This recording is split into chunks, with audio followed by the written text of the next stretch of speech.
Okay. You have several books on history and in Africa and Egypt. Where does one such as myself begin to unravel some of the mysteries that have been hidden by the rewriting and changing of history? Are there say if we recommend, I call them an eye-opener book that will start you on a path to more awareness. Is there a starting book that Well, would open up one door that leads you to another one that if you could one recommend? doesn't know anything about Egypt at all, Mm-hmm. for an easy reading, I would suggest J.A. Rogers's African World's Great Man of Color, Volume 1. They have 1 and 2, but I would suggest Volume 1. Then I would suggest George G.M. James's Stolen Legacy, and I would suggest my own book, Black Man of the Nile, and a number of other books I've done.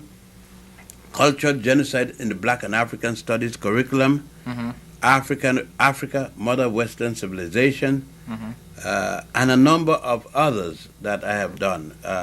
For instance, the African origin of Western religions, Judaism, Christianity, and Islam. So those books I will recommend, and they, of course, will give you hundreds more. Okay. We're looking at just this flyer here. Dr. Benz presents Egypt, Land of the Pharaohs. What's your tour around or about? What is the tour based on? The tour is based upon visiting a number of temples and the museum in Cairo, a Nubian village and so forth, to find out on the site the African origin of Egyptian culture and the Egyptian origin or origin of Western civilization, because everything the West has based their culture on came out of the Nile Valley. And when I say Egyptians could have been people from Sudan, from Ethiopia, and elsewhere in the continent of Africa. All of them living into a territory called Egypt make them Egyptians. Speaking of Ethiopia, I guess I'm sure you're aware of the past few years of all the money and the concerts and everything aimed at helping feed the starving Ethiopians. And I was of the mind that Africa is still a rich continent. What do you think was the cause of that, or what's causing the Sahel? Causing that? I mean, you have right at the bottom. If the Mojave Desert start moving, that's in the western part of southwestern part of the United States, they'll have the same question. People would starve if they don't move. When the wells dry up and the animals die, people would starve if the government tell them move to this land, and they say no, we're not going to move. This is a traditional land. It's the land of our ancestors. We can't move. They will die too. Okay. But they make it seem as if the whole of Ethiopia was starving.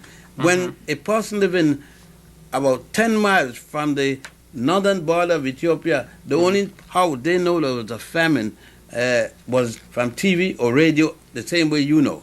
Right. They would not know if they lived 10 miles north of the border, south of the northern border. You could have been in Ethiopia and never know there was such a thing as starving on the border.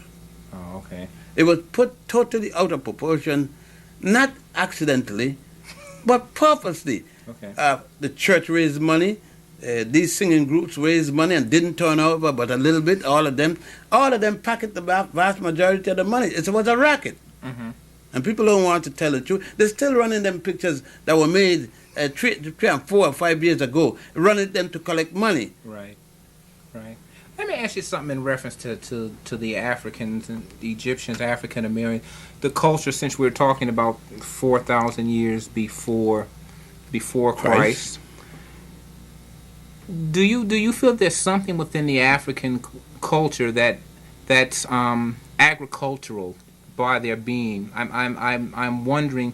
It seems like just looking at, say, the history in America and the South, that blacks somehow made progress, even though fighting through slavery and what have you. But the basic natures seems to lend itself towards agriculture, growing and being close to land, as opposed to high tech and technology. All people, and that couldn't be true, because when high tech and technology were high tech, and when the Africans engaged in high tech, when the African created mathematics and did buildings like you see, and like created the calendar and the instrument to measure the planet Earth to the other planets and so forth, no other person was doing it. That was high tech. Right. Okay? When they forget that the Africans built the first stone building in all of history in Hotep, that the Africans were practicing medicine before the first European Hippocrates came. The Africans were practicing medicine when the European didn't know what the inside of a human body looked like, and so on and so on. So it is not high tech that the African is not accustomed to. It's colonialism, slavery, and Holocaust with a S that the Africans suffered under the hands of all European, whether they were Christian, Jewish, or what. Mm-hmm. Europeans, irrespective of classification, right, enslaved Africans. So you think as a result of that, we're where we are today? Well, what else? Mm-hmm. If you did it to any people, right? At least we are lucky. Fellow Africans from Tasmania, not one of them is alive. They talk about the European Jews, what he suffered. The European Jews suffered nothing like the Tasmanian. There isn't a Tasmanian left. That's right. Every last one was killed by Europeans. What do you think at this point, for those that are here, what is it? What do you feel that it's time for them to do? I mean, we've had education, or we had some education. There's still, there's not an awareness at all of the, line. African Americans in no large group gonna do my suggestion. They didn't do it when Garvey did. African Americans got to realize that the continent of Africa is their home, and that's what the whole world is looking at. The big thing about Gorbachev and Bush wasn't anything about communism and capitalism. It is the Europeans getting together because they decide that the non-Europeans were about to take back the world, and they are lining up against what African Americans need to do is to line up with themselves to realize that we are. They talk about third world, but they don't talk about third force. They don't talk about thinking of ourselves as an entity to going back to our continent, either physically or mentally, or physically and mentally, and supporting African states to be independent, and if necessary, whip the United States behind, whip England, whip France, anybody that has been mistreating Africans, we may have to whip someday. And I don't see nothing against that. But Africans got to think that way. It's going to be a hard thing because our chicken-eating ministers are never going to come to that time. All they're going to worry about, they don't even use color like anymore, but the Mercedes-Benz. And you know what I mean? And it's going to be a lot of professors going to have to fly, right? And I was saying, protecting the condominiums and all like that. But the day going to come that a lot of people going to leave the condominiums and the Mercedes-Benz. The question I had for you're talking about chicken-eating ministers there. I don't know, shoot me anyway, but...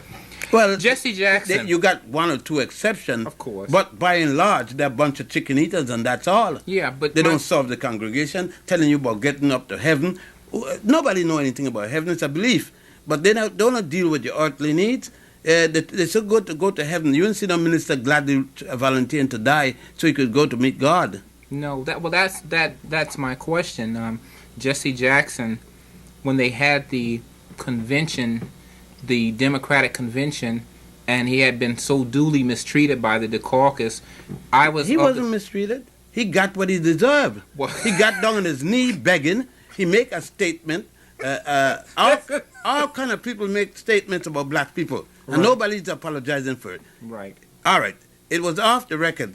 And another Uncle Tom black man went and tell what it was. That's a Tom. He had done it to a sister before. Okay, so that he's just a new... We could come up to be the most purest everything when it come against ourselves. All right. Jesse said he was sorry and he begged. He got down almost on his knee and begged the Jews for forgiveness about Jaime Tongue. But Jaime Tongue is New York.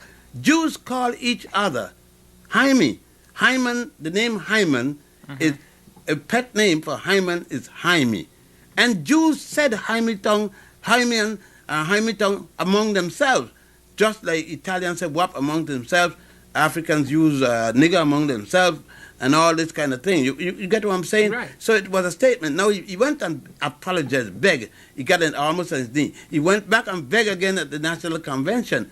Jesse deserves whatever he's getting. I don't have no respect for him. Well, that's what I was saying. But you look at people like that who have this national leadership front. I was upset because the fact that he made this concession speech as opposed to at that point having that much power, being a chance to stand up and speak on some issues. He didn't use that forum. But when you are a Negro, okay, or a colored person, you don't suddenly become African. Okay. Okay? Just like he used the term African American. Okay. It wasn't nothing new because Jesse used it. They already make the agreement they're going to quote him.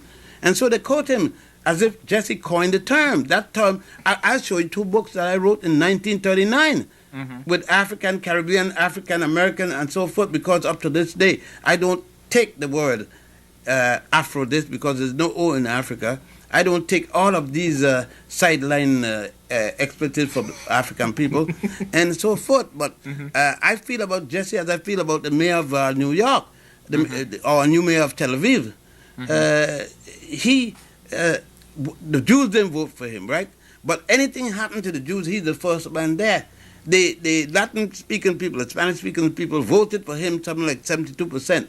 The Africans voted for him something like 98%. And you would think now that, like any other, that he would put in more African in government than anybody else. When the Irish win in any neighborhood, they put in the Irish. Right. When the Italian won, they put in more Italian than anybody else. When the German won, I don't need to go down on the list. Right. If Chinese won, they're going to have a Chinese cabinet. You may take an occasional spook to sit in the door, or an occasional Jew to sit in the door to look good. But the vast majority of that government going to represent the person who win, his ethnic group. Well, we got a mayor. I mean, it looked like he's the mayor of Tel Aviv. He don't look like he's the mayor of New York.